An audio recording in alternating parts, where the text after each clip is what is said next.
welcome back to my channel. It is Christian here, and you're tuned in for more of my 2 cents. Oh my goodness, I'm excited.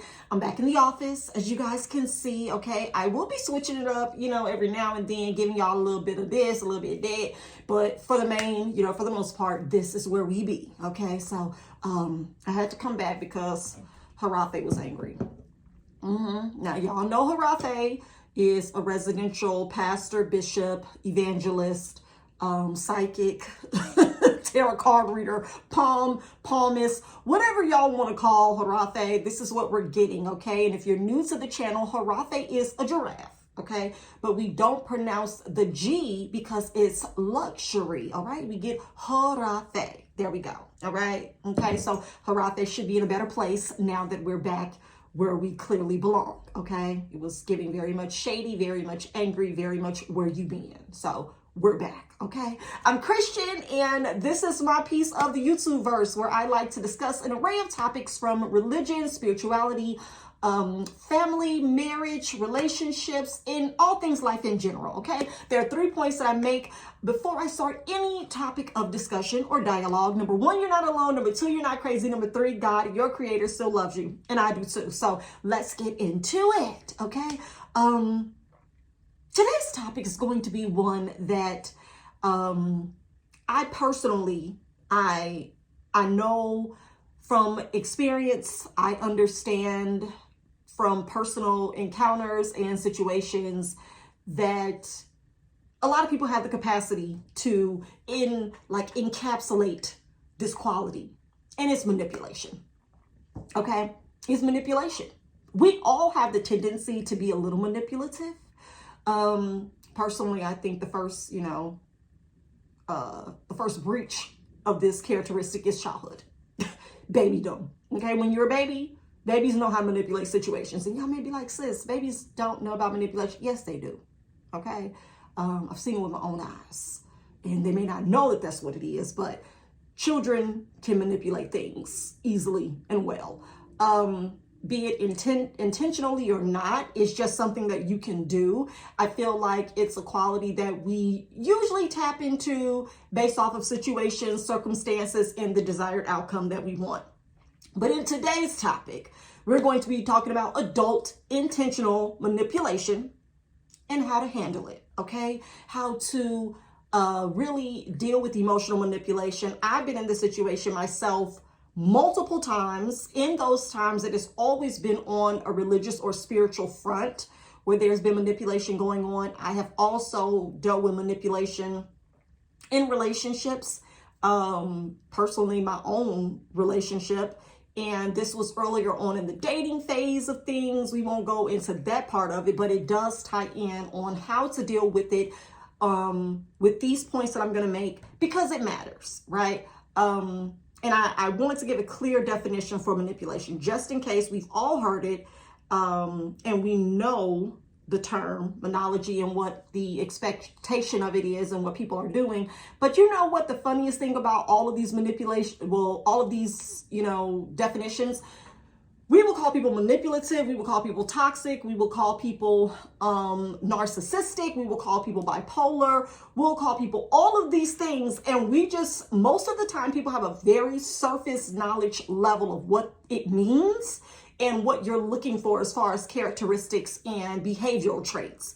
And I think some things are layered. We all, like I said in the beginning, we all have the capacity to embody some of these traits, but that doesn't mean that we're intentionally flowing in and operating in and doing these things to the people in our lives. But that don't mean that you don't call that ish out, okay? All right, so manipulation, my definition, is the action of manipulating something in a skillful manner, okay? You know what you're doing when you want someone to do something that will benefit you, when you want to get someone to act a certain way, you want to get someone to respond a certain way, you want to manipulate their emotions by telling them certain information, withholding certain information, influencing their decisions by either, and I'm probably going to use the word manipulating them emotionally, With families, you see this sometimes when parents want a certain outcome from their children. They want more attention from their children.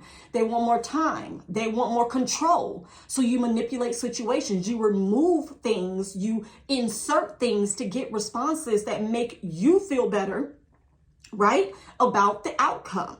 That's emotional manipulation. That's emotionally draining, to be honest with you, especially if you don't catch that this is what's happening to you.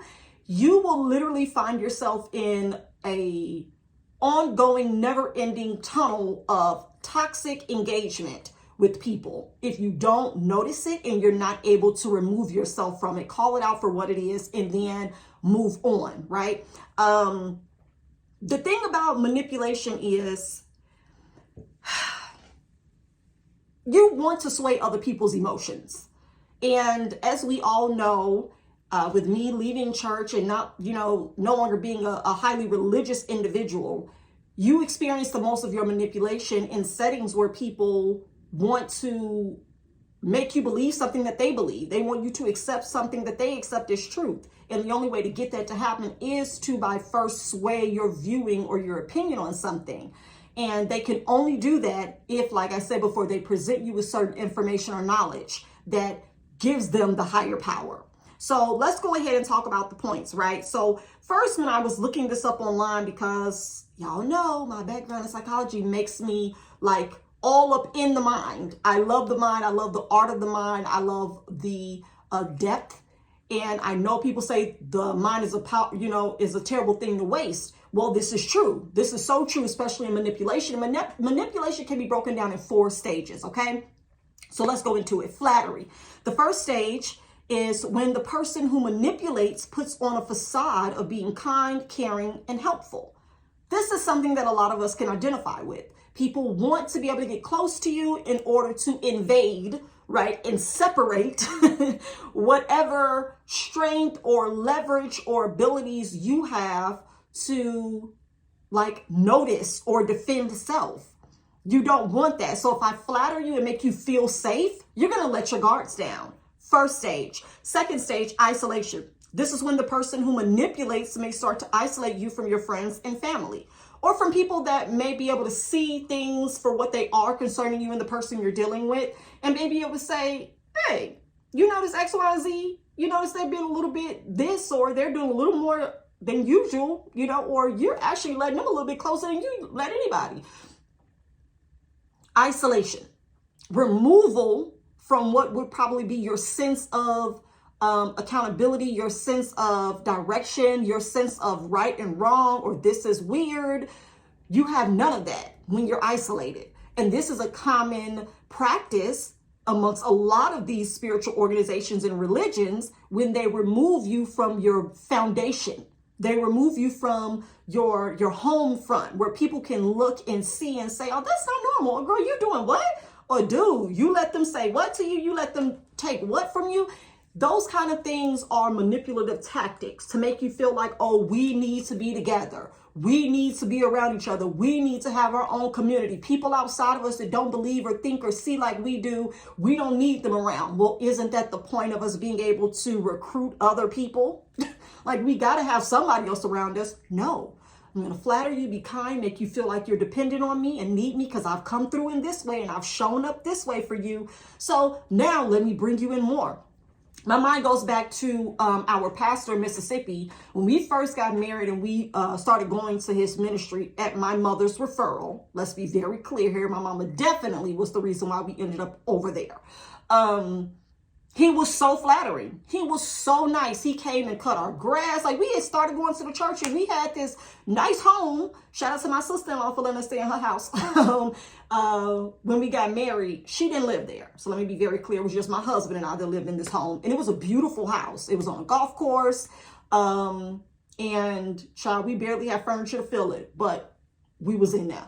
So the pastor was like so flattering, doing all of these kind things. He helped my husband get a job, his first job at Sears. Not his first job, but his first job after we got married. So he helped my husband get his job at Sears. He helped us with keeping our lawn cut. Because when you live in certain neighborhoods, they're going to require you to keep up with the HOA guidelines, okay? And the grass was one of them.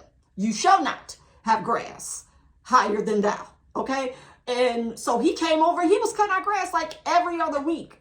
I would just walk past the dining room and hear hear his riding lawnmower, or maybe it was a push lawnmower. Either way, he was cutting our grass for us. Wasn't knocking on the door, didn't want a glass of water, didn't want payment or nothing.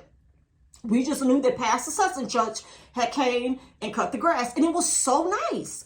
All of these were such nice, loving actions, all right?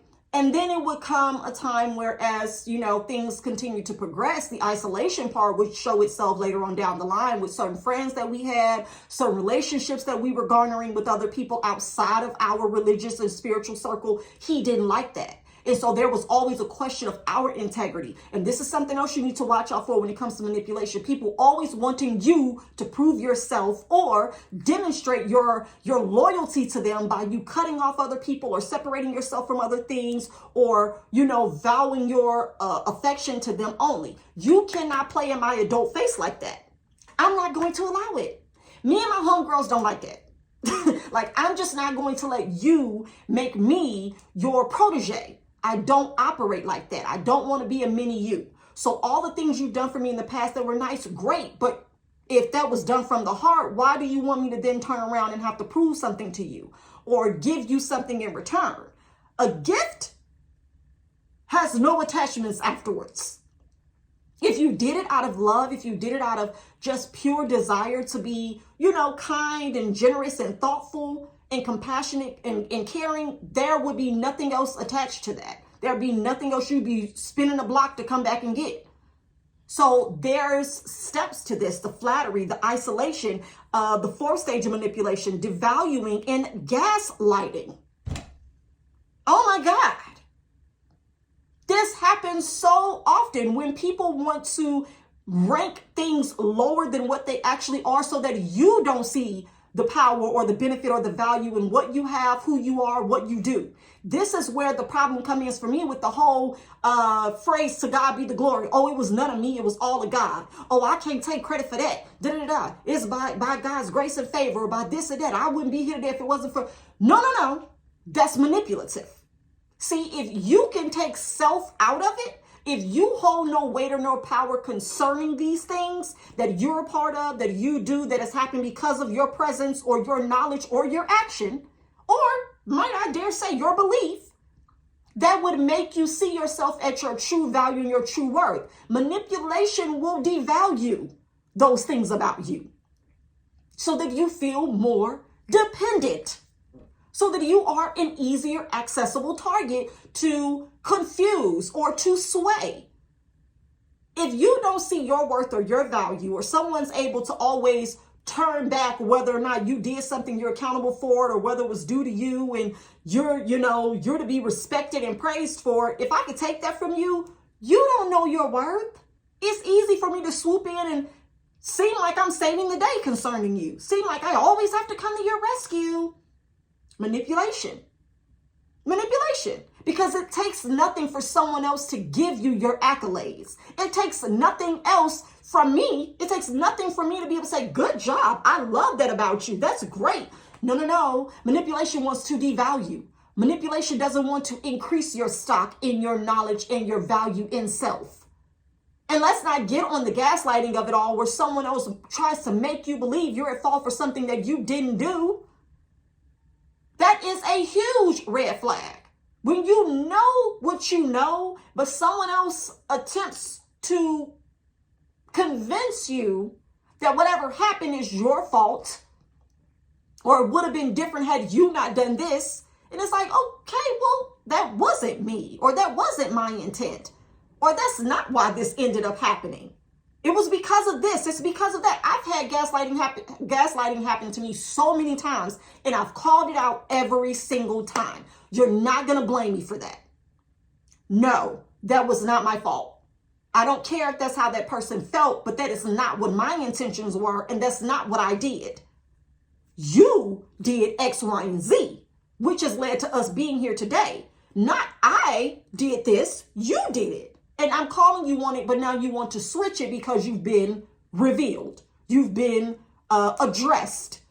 You've been what's that word? Exposed. People who are exposed, they are going to manipulate the situation to get back undercover. Even if they have to manipulate different moving parts, people that you don't even know, but they bring them in to further their agenda of manipulation. People that you would not even suspect. I've had that happen where I'm rethinking like, dang, well, they wouldn't go that far to bring such and such in on this, would they? The hell they would. Manipulation runs deep. If I manipulate you, I'll manipulate a stranger, I'll manipulate a child, I'll manipulate a dog. Everybody can get it. That's the art form of the action. It's a problem. It's a disconnect from emotions internally that makes you then want to project and control other people's emotions.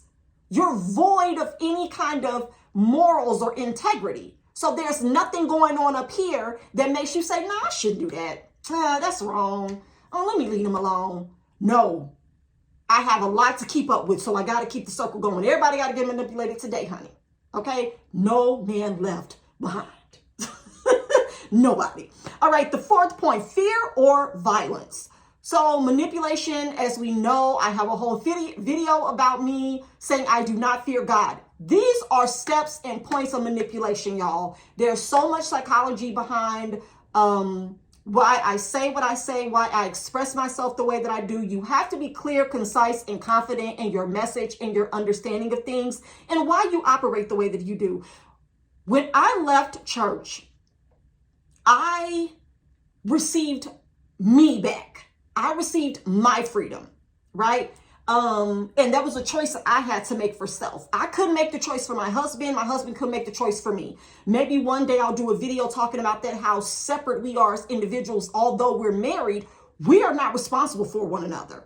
We're not responsible for one another's happiness, one another's peace, one another's joy, one another's growth, or any of that. We are individuals.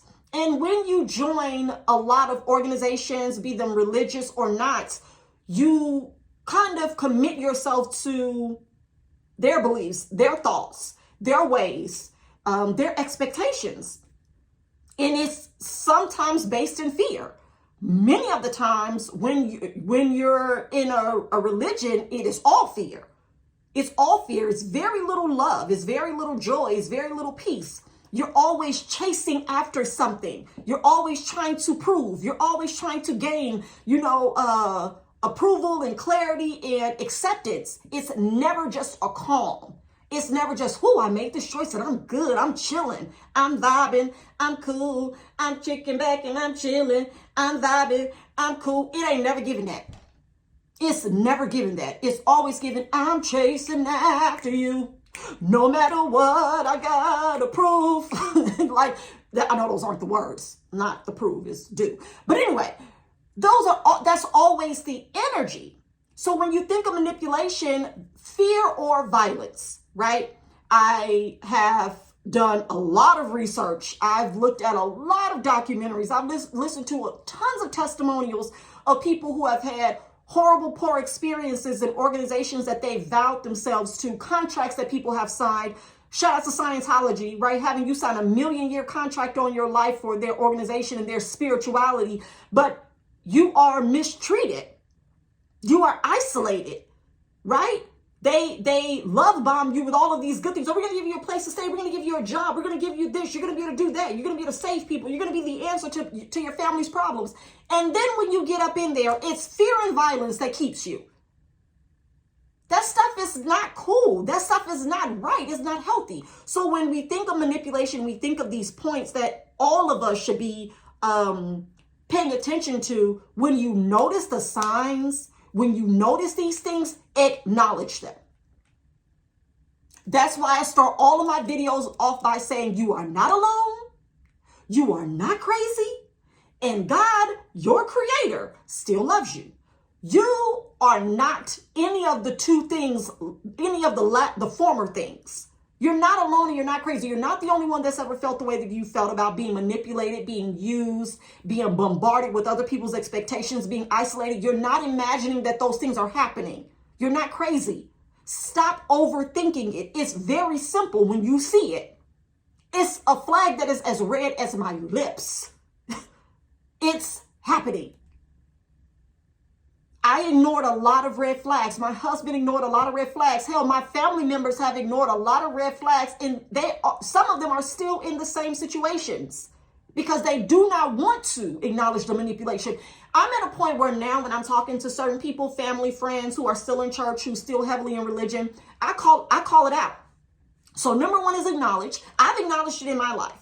So I'm a clear example of what freedom can look like from these mental chains, from this spiritual abuse and trauma. I'm proof that you can be free and clear from these things and still operate in truth and wisdom, power, kindness, love, all of those things. Flourish, have abundance, have joy.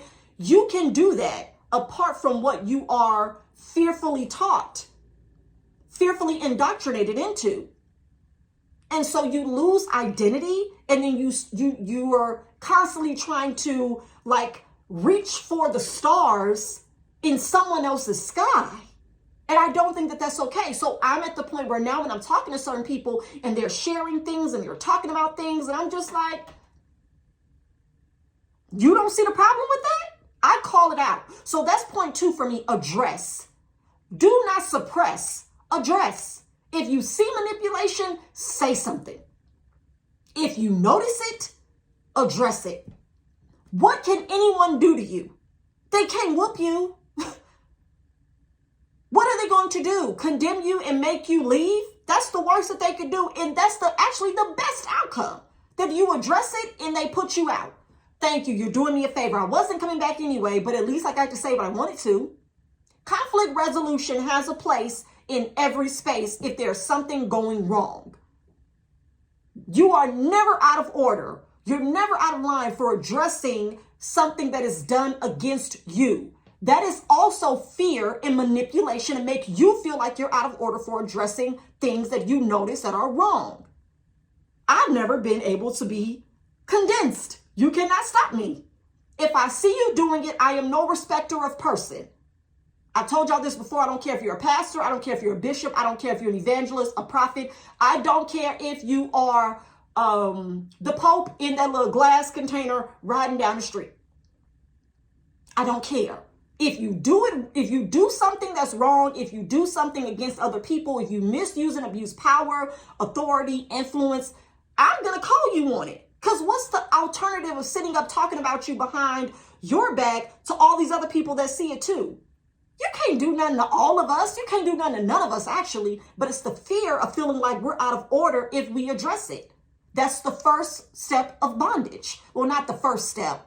No, that ain't the first step. The first step of bondage is definitely the manipulation. And then down the line, not being able to address it and you suppress it because you feel like you'll be out of order. You're wrong. You're going to hell. You're sinning, right? You're coming against the faith and the power. If you say something, take it to God in prayer, or just pray that God change their heart. Child, I am not waiting for God to change anyone's heart. That's not going to happen. It's going to come by there being addressing, by there being acknowledgement, by there being a change and a shift. Accountability. There is no accountability where manipulation lies. If there's manipulation present, you can best believe there's no one holding anyone accountable in that setting or situation. Because the two can exist. If I see you doing something that is manipulative, I'm going to hold you accountable for that. Like, no, you shouldn't be doing that. You shouldn't be treating them like that. You shouldn't be wielding your power like that.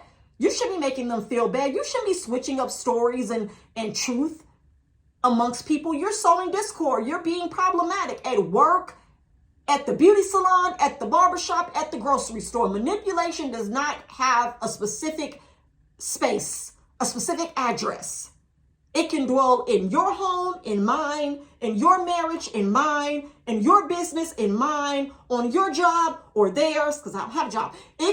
Manipulation can exist any and everywhere. No one is exempt from the behavior. However, when you see it, say something. When you see it, do something. If it's you, be prepared for someone to call you on it and to hold you accountable for it. Okay? Because that's the first step. A lot of the things that we are not willing to change or to shift by taking action is based off of manipulation concerning that thing. We have been presented an alternative reality concerning it. It's manipulation. You can manipulate numbers on your taxes. Hell, a lot of y'all do. You can manipulate numbers on your taxes. People manipulate numbers all the time. Change the information. Our media manipulates the human population often. Every day. Actually, that's why I don't watch the news. I'm good, love. Enjoy. Some of this stuff, I don't even need to know. Like I've told you before, I'll find out if it gets that bad. I won't be able to escape knowing at that point. But for some of this, I'm just not about to be manipulated. You're just not about to play with me like that. The people who have the most peace are not connected to individuals who can play with their mind. If I have to be told something by you, then I'm no longer living in my truth. I'm living in your truth for me. And that's in every area of life. So I've had this discussion with my husband. There's a certain point where with money, I don't plan on having no financial advisor that's moving my money around, accountants that's investing and doing stuff for me. You won't be touching that because that's easy for manipulation. You give over your power in every area of your life depending on what you do and how you position yourself. You don't have to do that. That's the beauty of all of this experience. You give up how much freedom you have and how much power someone has over you. Every single day you choose that. And it makes it either easy or difficult for someone to exercise their ability to manipulate the outcome for their own benefit. Don't give people that. I don't mind showing up for a praise and worship service if I want to, or going to a church play if I want to. Okay, but you're not going to be able to manipulate me further after I see what I want to see and I experience what I want to. I'm leaving. I get to choose what the engagement is, what the experience is, what the exposure is, not you. So start taking back the ability for people to influence or manipulate you for their own benefit. If you want what they want, great. Y'all will do well together. We can coexist if we want the same thing. But the moment you feel like your emotions are being played with to sway you to their side for their benefit, you better call it. Acknowledge it. Sit with it if you need to. If you want to see an encore performance and let them do it again just to verify that it's actually happening, that's fine. That's your business. I've done that. I've given people 2, 3, 4, 5, 7 times, and I shouldn't have, but I did. Until I realized, okay, this is exactly what's happening. And now it's time for me to call it. Because you can't keep excusing it. So you have to choose, okay, well, I see it for what it is. And while I don't want this relationship to end, while I don't want this to come, I really hate to have to bring this to them because it's probably going to embarrass them. I got past that stage where I was caring about how they were going to feel about getting called out about it. So what? You didn't care about me when you were doing it to me. You didn't care about how I was going to feel when you got what you wanted out of me and I didn't realize I was being manipulated. So what in the hell would I care about how you feel when I call you out if it embarrasses you? You shouldn't have done it. Very simple. So remove access. That's the last point. Number 1, acknowledge. Number 2, address. Number 3, remove access. Access denied. After you acknowledge it, you address it, put space there. If it's family, if it's friends, if it's your parents, this is going to hurt. But guess what? They need to learn that you are not the one. I am no respecter of person. I have put a plenty of people that were close to me and that grew up with me since I was yay high on block. Do not play with me. Don't play with me. Because see, my peace matters more than your feelings. And that's what you have to remember concerning yourself. All right, so these are my points on how to handle emotional manipulation. I gave you the 4 stages of manipulation, and then I gave you some ways, some action steps. Okay, acknowledge, address, remove access. Okay, all right. If you enjoyed this video as much as I have, go ahead, like it, comment, let me know. Have you ever been manipulated? Are you in manipulative situations and environments now, but you just don't know how to handle it? Let me know in the comments below. I would love to, give you some tools, some tips, some resources on how to address it, how to, remove and start creating some boundaries and denying access. It is going to be for your benefit in the long run, for your mental health, stability, and strength, because the less access they have to you, the less they're able to continue to commit those things against you. And those are wrongdoings that you don't deserve, all right? Okay. Don't forget to subscribe to the channel. I'd love to add you to my 2 cents crew. Until next time, I'll see you guys in the next video. Bye.